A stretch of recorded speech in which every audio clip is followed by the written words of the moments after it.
तारा गांव में वापस आई। काली सभा के दानव तेजी से हमला जगह पर एक दानव तारा पर वार करता है, लेकिन अग्नि अपनी नाक की ढाल बनाकर उसे बचा लेता है। तूने मेरी जान बचाई।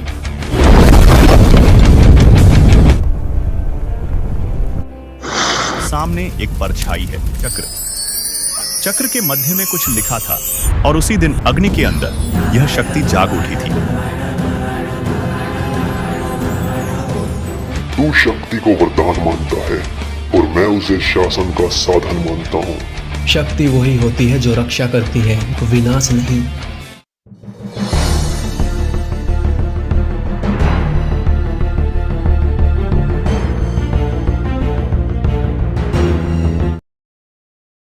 चारों ओर घना जंगल फैला था। ऊंचे ऊंचे पेड़ और रहस्यमयी सन्नाटा उस जगह को और भी डरावना बना देता था। लेकिन उस जंगल के बीचों बीच एक छोटा सा गांव था, वायुधाम। यह गांव बाहर की दुनिया से लगभग कट चुका था। लोग सीधी सादी जिंदगी जीते थे, लेकिन इस गांव का सबसे बड़ा रहस्य था एक लड़का, अग्नि। अग्नि कोई साधारण लड़का नहीं था। उसकी आंखों में आग जैसी चमक थी और उसकी हथेलियों से सचमुच आग निकल सकती थी।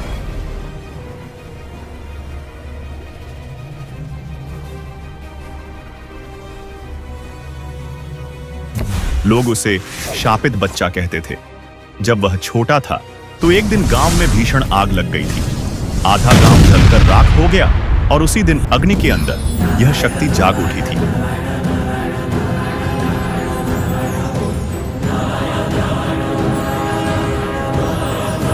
गांव के लोग उसे अछूत मानते थे, उससे डरते थे, लेकिन उसकी मां अमृता हमेशा उसका साथ देती थी।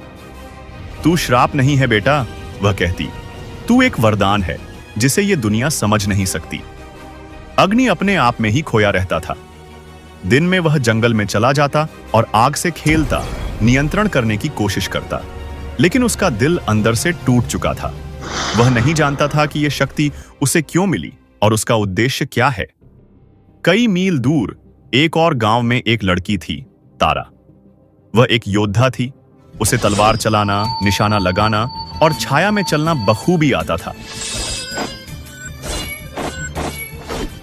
लेकिन उसके दिल में आग थी, बदले की आग। उसकी मां ने मरने से पहले सिर्फ एक ही नाम लिया था, अग्नि। तारा को यकीन था कि अग्नि ही उसके परिवार के विनाश का कारण है। उसने कसम खाई थी कि वह उसे ढूंढेगी और खत्म करेगी। तारा वायुधाम पहुंचती है। वह चुपचाप गांव में घुसती है, लोगों से पूछताछ करती है और अग्नि के बारे में जानने की कोशिश करती है। उसे जल्दी ही पता चलता है कि अग्नि जंगल में रहता है। वह अग्नि का पीछा करती है और आखिरकार एक दिन उसका सामना होता है उस लड़के से, जिसके बारे में वह वर्षों से नफरत पाल रही थी। अग्नि अकेला पेड़ के नीचे बैठा हुआ था, आंखें बंद किए। तारा ने चुपके से उस पर वार किया।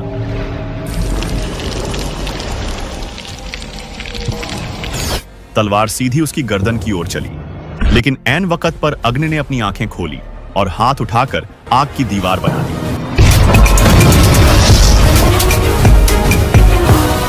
तारा चौंक गई। अग्नि ने गहरी आवाज में पूछा, कौन हो तुम और यहाँ क्या कर रही हो? मैं वो हूँ जो तुझे खत्म करने आई है। अग्नि ने बिना डर के उसकी आंखों में देखा।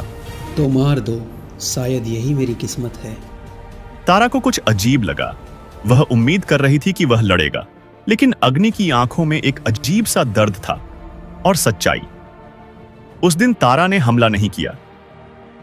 तारा उस रात सो नहीं सकी। अग्नि की बातें, उसकी आंखों का दर्द और वह रहस्यमयी शांति तारा के दिल को विचलित कर रही थी। वह वर्षों से सोचती आ रही थी कि अग्नि एक राक्षस है, लेकिन आज उसे पहली बार लगा कि शायद वह कहानी अधूरी थी। अगले दिन वह फिर जंगल में गई। अग्नि उसे देखकर मुस्कुराया। आज फिर मुझे मारने आई हो क्या? नहीं, आज मैं कुछ पूछने आई हूँ। वह दोनों एक पेड़ के नीचे बैठे। तारा ने धीरे धीरे अपनी कहानी बताई। कैसे उसके गांव में अचानक आग लगी, उसके माता पिता मारे गए और अंतिम शब्द में केवल अग्नि कहा गया। उसे यकीन था कि वही अग्नि था। अग्नि बोला, दरअसल मैंने वो आग नहीं लगाई थी। मैं तो खुद अपने गांव की आग को देखकर डर गया था। मेरी शक्तियाँ भी पहली बार तभी जागी थी और मुझे नहीं पता था कि मैं इसे कैसे रोकूं। तारा के दिल में शक और दर्द की दीवार दरकने लगी। अचानक दूर जंगल में शोर सुनाई दिया और कुछ दानव प्रकट हुए और उनकी आंखों में क्रूरता थी। वो रहे, एक ने चिल्लाया। अग्नि और लड़की दोनों। तारा तुरंत उठ खड़ी हुई। ये कौन है? अग्नि बोला। हाँ, ये तो काली सभा के दानव है और वो मुझे मारना चाहते हैं ताकि मेरी शक्तियों का इस्तेमाल किसी और के लिए कर सकें। और शायद मेरी भी। तारा ने कहा। अब दोनों आमने सामने नहीं, एक साथ लड़ने को तैयार थे।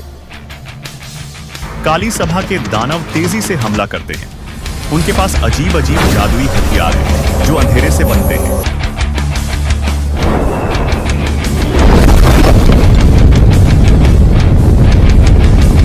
लेकिन अग्नि अपनी ज्वालामुखी शक्ति से उन्हें पीछे धकेलती है।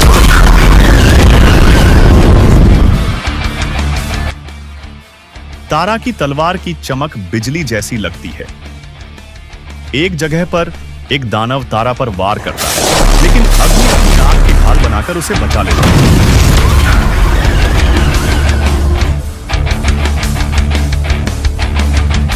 तारा ने चौंकते हुए पूछा, तूने मेरी जान बचाई? मुझे नहीं पता कि तुम मुझसे नफरत करती हो या नहीं करती हो, लेकिन मैं तुम्हें मरने नहीं दूंगा। युद्ध खत्म होता है और दोनों थक कर जमीन पर बैठते हैं। तारा अब अग्नि से सब कुछ जानना चाहती है। वे दोनों एक झील के किनारे बैठते हैं। अग्नि बोलना शुरू करता है। मैं जब पैदा हुआ था तब आकाश में उल्का गिरी थी। मेरी मां बताती हैं कि जब मैं रोया तो झूले के नीचे आग लग गई थी।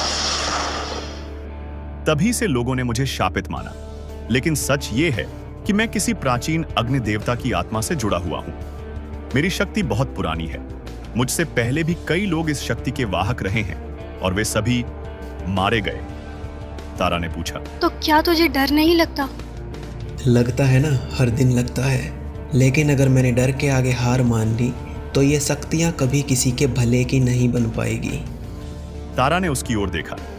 अब वह लड़का जिससे वह नफरत करती थी उसे सबसे ज्यादा समझदार और संवेदनशील लगने लगा था। झील के किनारे अग्नि की कहानी सुनने के बाद तारा पूरी रात सो नहीं सकी। उसके दिल में द्वंद्व चल रहा था। एक ओर वर्षों से पाला गया बदला और दूसरी ओर वह सच्चाई जो अब उसकी आंखों के सामने थी। उसने अग्नि को देखा जो पेड़ के पास चुपचाप बैठा आग से खेल रहा था, जैसे किसी मासूम बच्चे की तरह। अगर तुझे मारना ही होता तो आज नहीं मार देती? तारा ने खुद से सवाल किया, लेकिन जवाब नफरत में नहीं बल्कि उसके दिल की गहराइयों में छिपा था। अब वह अग्नि को नहीं मारना चाहती थी। तारा गांव में वापस आई।